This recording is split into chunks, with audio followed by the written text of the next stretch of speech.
Hi everybody, welcome to the channel. This is Everyday Motors. We're looking at a new project, BMW Z3. It's a 1998 1.9 petrol and it's full of rust. So today I'm going to give you a wee walk round, a little video tour of the car, let you see what's up with it, let you see what's doing with it, let you see what's right, let you see what's wrong. There's a lot in this car that needs investigating and there's a lot in this car that's going to need some work. But overall, it's a tidy wee car and I think it's the cheapest in the UK. I only paid £100 for it and I think it's a bargain of the year. I'm hoping you do too. But yeah, subscribe please. Remember to like the videos, remember to comment if you've got any questions, feedback, or anything you think I'm doing right or wrong. Please do let me know. I'm quite open to hearing everything. But yeah, without further ado, please do watch the rest of the video here and check out some rust.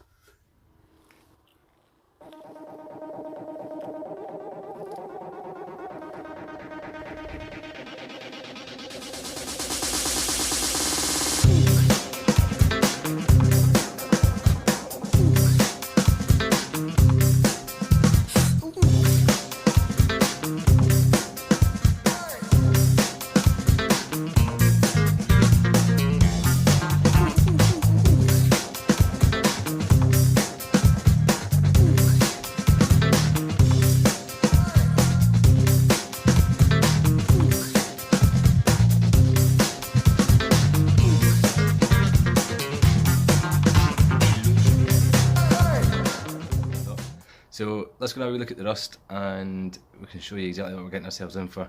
I have started taking this car apart, so we'll see if it's as bad as we think.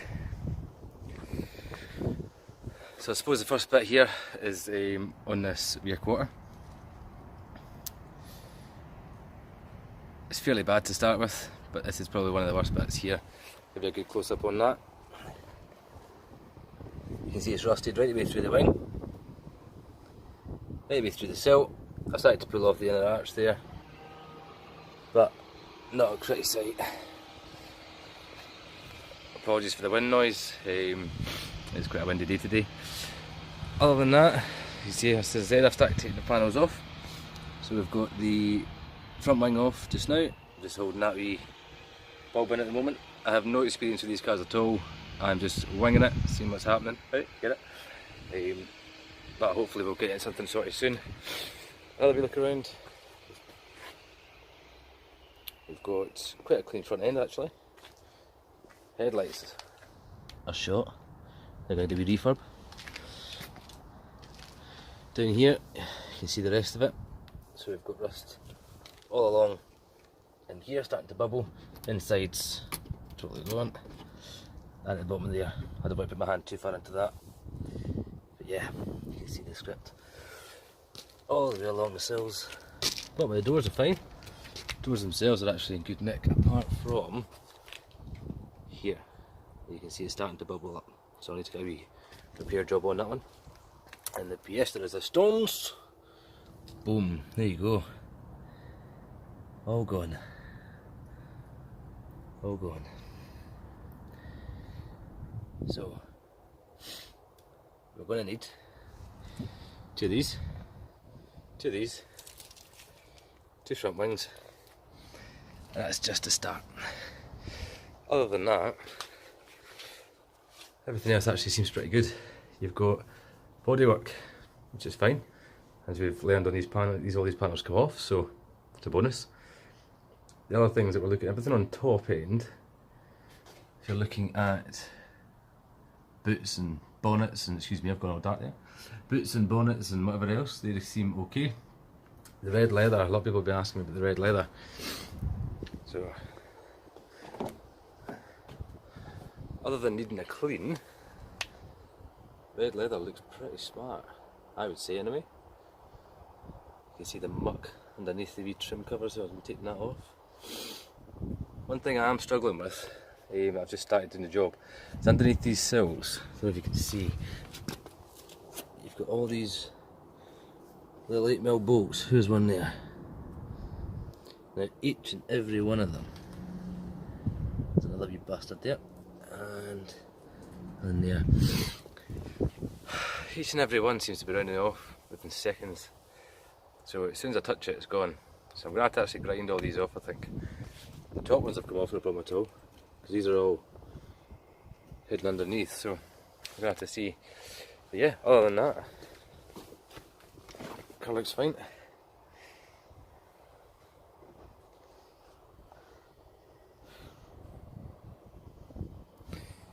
Fairly tidy interior. The only thing that's not so good is the hood. Let's have a look at the roof. So let's lift this up. Works absolutely fine. Manual roof. We've got a couple of tears. So brought the car in the garage just to try and dry it off as best I can. It's been absolutely pissing down with rain recently, which has not helped us. But hey, these things happen. It's called Scotland. So other than that, we're looking at, we've got the rust, we've got a tidy interior, wee bit on top of the doors, wing mirrors need a repaint, they've all chipped and bashed. I think this thing's been parked in a hedge at some point. I am under the understanding that these wheels are from a BMW, I think it's an E36 M3, but I could be wrong. But if anybody wants to let me know, they are contour alloys, as I'm told. I don't know if they're worth much, don't know what the story is, but they are genuine, they are stagger fitment. We've got 7.5 inch on the front, we've got 8.5 on the back, so a deeper dish on that one. They are like nice wheels. I think I will be keeping these. I do like them quite a lot actually, but they do need new wheel bolts all the way through, and everything underneath and behind them, so we're going to need attention as well. So yeah, to say, it's going to be a long project, but we'll get there soon. We'll get there soon. So sitting inside the car now, and it's actually, as I say, a very pleasant place to be. I do love this interior. It's actually in very good condition, other than a wee bit of bolster wear, that's about it. A wee red ligator. Now this car, as I might have mentioned before, has no brakes. Yes, no brakes at all. But it does have a very, very nice sounding engine, which you can hear. It runs sweet as a nut, at the moment anyway, but we do have a couple of warning lights on. So we've got the ABS warning light, we've got what looks like traction control, I believe, and pressing this button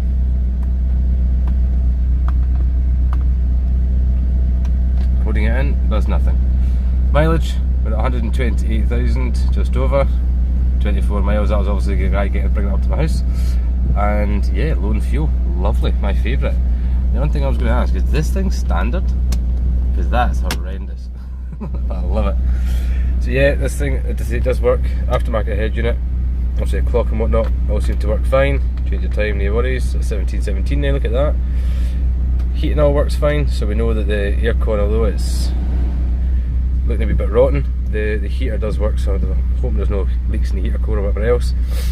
Well, I've not looked in here yet. Let's have a wee look what's in there. We have, looks like an old MOT. Let's see what it failed on. Because it must be a fail in this thing. Brake pipes slightly corroded. Well, no shit, Sherlock. That thing very corroded. What's the date on that one? Looking, oh, September 2017 is the expiry. So that's when this car stopped driving, I'm told. He didn't put it through the last MOT, so September 2016 we had a failed, or advisory for buggered brake pipe. That's good. Now I'm going to try and reverse this thing into the garage now. You see my little Marco Polo, there he is. And we're reversing it into the garage just now. I've got a whole lot of fucking luck with that one. Okay, and we'll catch up in a second. Just come back in the garage and I have just found a potential oil leak. Well, definite oil leak. There he is. Happy days. So, at least we know it's all at the front. That's about it at the moment. It's a fairly heavy leak. It's quite substantial. It's a good wee puddle. But we'll have a look and we'll investigate where that's coming from exactly. I don't think it will be that rocker cover. Just the sheer fact that it's quite a lot there. The oil level isn't actually too low when I've had a look at it, so I'll have an investigation and see what's what. But just looking at this car just now, I mean, I can see why people like them. That's a cracking mass, isn't it? I like that. I like that. I think I'm going to keep this car, but we'll see how annoyed I get during the journey. Yeah.